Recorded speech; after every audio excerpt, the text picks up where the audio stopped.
Here we go!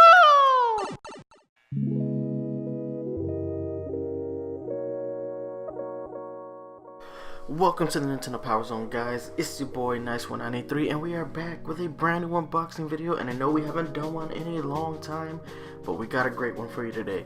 So, in honor of the fact that Nintendo just announced Super Mario Maker 2, we are going to unbox the Taito Super Mario Maker figure. And this was a 30th anniversary figure, and I've been holding off on it. I know you guys saw it in my live reaction video, so I want to go ahead and just give you guys a better look at it.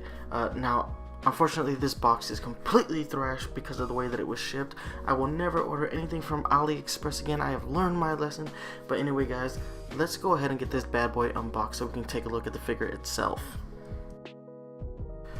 Alright guys, so we got Builder Mario out of the box, and it comes in two pieces. The first piece being the figure itself, and the second piece is the question mark block that it's holding in its hand. Now, he doesn't hold this really well, which is kind of annoying, but it's a cool little accessory. Anyway guys, let's get on to the design of the figure because I absolutely love this design. This looks exactly the way it does on the box art for Super Mario Maker, and I love the attention to detail. Like, you look at that belt and it's got all the things that make that box art look fantastic. He's got the belt buckle, the pouch, and the hammer is just sitting there in the belt loop. I love that. On top of that, I love the shading that this figure has. It's a different shading than we typically see Mario in, and that's just fantastic. I love the yellow. I love the way that contrasts against the red.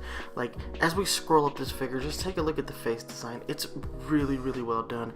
It does make Mario look a little bit more pudgy than I'm used to seeing him. Like, his cheeks are just a little bit rounder, but I love it. And I love the hard hat, and the M logo is painted on. It's not a sticker, which is nice, and the question mark block is of a decent build quality too. Speaking of the build quality, that's one of my favorite things about this figure. The first thing I complained about with the other Taito figure was it was hard plastic and it felt cheap. This is a soft vinyl and it feels really fantastic. Alright, so taking a look at this figure from the side, this is where the figure gets a little weird, but I'm gonna forgive it. It's the pose. The pose of the box art is really, really static. So when you see it in toy form, Mario's arm is doing like this awkward, like sort of behind his back thing. It's just really weird, but I mean, it doesn't make that much of a difference for me because nobody's gonna be looking at it from the side other than when I display it like this so you guys can see it. But I love it regardless of the awkward pose. Again guys, the build quality of this is fantastic. I mean, just look at the shine of the plastic over the hard hat. It's really glossy in comparison to the rest of the figure, which is matte. That is fantastic paint right there. That application of paint just really makes me happy because it's attention to detail. So they basically went ahead and corrected all the mistakes that they made with the previous Builder Mario figure, and I'm loving it. Alright guys, and here is a look at the back of the figure, and just look at that detail. Like, from this angle, the hand behind the back thing doesn't look so bad, but it's still a little awkward in my opinion. I love the fact that you get a really nice look at the hammer from this angle, and the detail in the overalls is fantastic. And I really love the hair sculpt on Mario, just those like 4 little ridges he has in the back of his hair. They did a really good job of capturing that. Love this figure so much. Taito did a great job on this.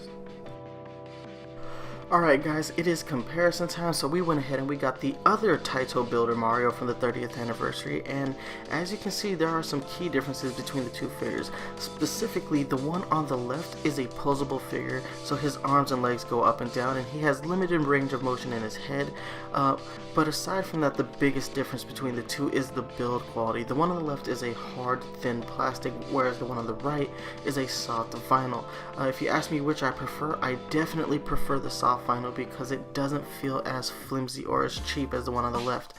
That being said though, they do share a lot of similarities as well. Obviously it's the same outfit, they have a lot of the same accessories with the hammer.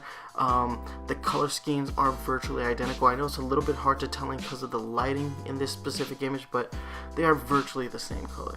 I do, however, love the design of both of these figures, they truly encapsulate the essence of the Builder Mario that we see on the box art for Super Mario Maker.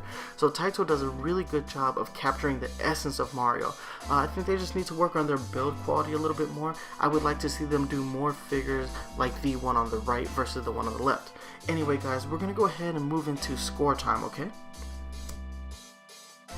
Alright guys, it is score time, my favorite time. Why? Because I get to tell you whether or not something is actually worth your hard-earned money.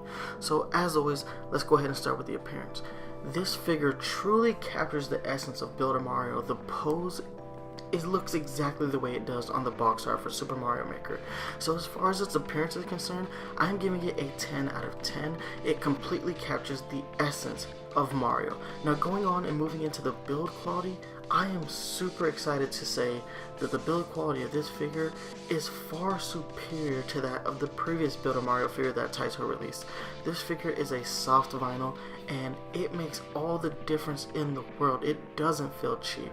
It doesn't feel like it might break if I accidentally drop it, and that makes a huge deal for a collector like me because I'm a clumsy collector and I do tend to drop things. So as far as its build quality is concerned, I'm going to go ahead and give that a 9.5 out of 10. So we gave it a 10 for its appearance, a 9.5 for its build quality, so its final score is a 9.75 out of 10. This gets our official Nintendo Power Zone seal of quality, and it deserves it. Taito did an amazing job of taking Builder Mario from the box art and delivering that in an amazing figure. I love this figure. If you can find it, I suggest you get it. But that's going to be it for me today, guys. But before I let you go, I gotta hit you up with the social media links. You can hit me up on Twitter at NyceOne983. You can email me at NyceOne983@gmail.com. Hit me up on Facebook, facebook.com/Nintendo Power Zone. If you're a fan of the Nintendo Power Zone podcast, you can always download new episodes on iTunes, Google Play Music, stream new episodes on Stitcher Radio. But if you want to watch the show live, you can catch us right here on YouTube, youtube.com/Nintendo Power Zone. And guys, if you liked the video, please don't forget to like, comment, and subscribe, and hit the notification button to stay up to date with all of the awesome content we bring you guys. Thank you so much for watching, and I'll see you next time. Deuces.